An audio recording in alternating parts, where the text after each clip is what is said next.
Assalamualaikum warahmatullahi wabarakatuh.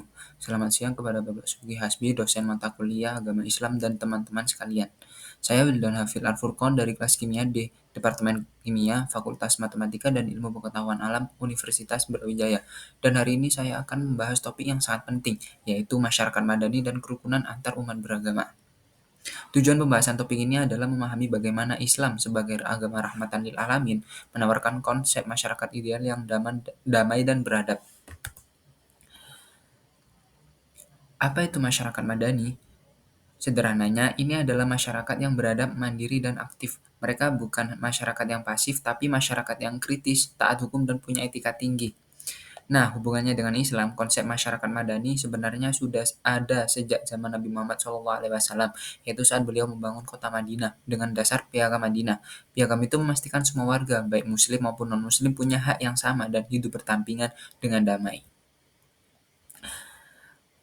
Poin ini sangat penting, masyarakat madani tidak akan kokoh tanpa nilai-nilai dasar dari Islam seperti ukhuwah atau persaudaraan. Kita tidak hanya bersaudara sesama muslim, tapi juga bersaudara sesama anak bangsa dan sesama manusia. Yang kedua adalah tasamu. Ini bukan sekedar menahan diri, tapi menghargai perbedaan, termasuk perbedaan keyakinan. Yang ketiga adalah atau keadilan.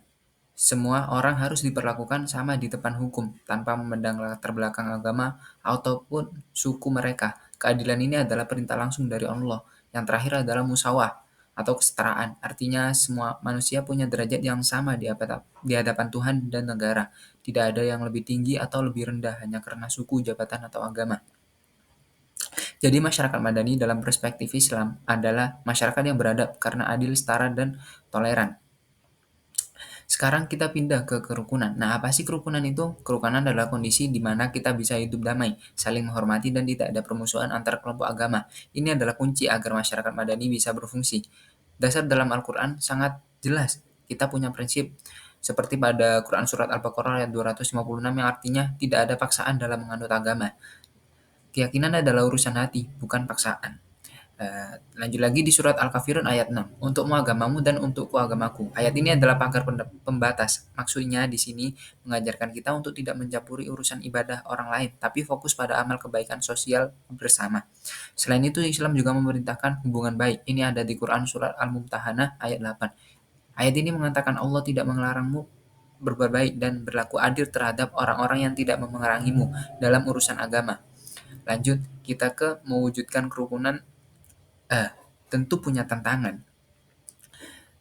Misalnya ada kelompok yang punya pemahaman agama yang sempit atau bahkan radikal yang memicu konflik. Ada juga masalah kepentingan politik yang sering dibungkus dengan isu agama. Lalu bagaimana strategi kita?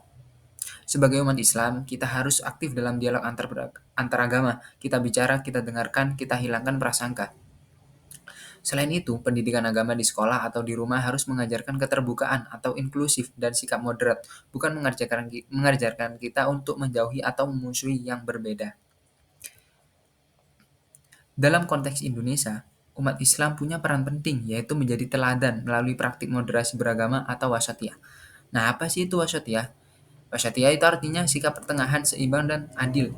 Kita tidak boleh terlalu keras atau ekstrim dan tidak boleh terlalu lunak, tapi berada di tengah-tengah. Wujud nyatanya yaitu umat Islam harus aktif dalam membangun negara, menjaga lingkungan, dan memastikan keadilan sosial terwujud.